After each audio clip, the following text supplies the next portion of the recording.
宪法法庭今仔日5名大法官签名公布114年度宪判之第1号判决，裁定这宪法诉讼法修正案，认为这修法的立法程序是有明显的重大问题，宣告违宪，对即马开始就失效。不过，其他3名大法官是提出无同款的意见书，讲宪法法庭无依照着法定人数来组成，一开始就无具备审判权，做出来判决就无法律效力啊。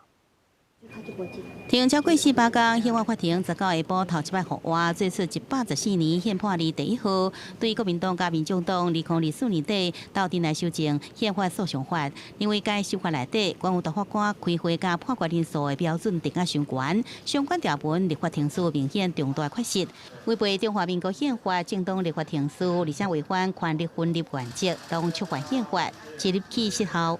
有鉴于缺额大法官的继任人选何时产生是难以预期，在这个极端例外而且不得已的情况，将拒绝评议的3位大法官由现有总额中扣除。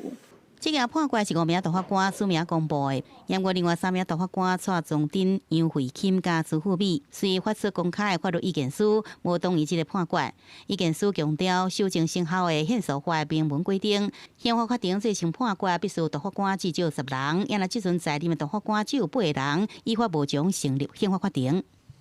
就算是依照这个之前的宪诉法的规定，8位大法官当中2/3出席。 也就是要有6位大法官的参与评议，这5位大法官所做成的宪法判决，基本上也是一个违宪、违法的判决。所谓的现有人数，如果结合上宪法诉讼法第12条，那要将回避的人数排除在现有人数的计数之外。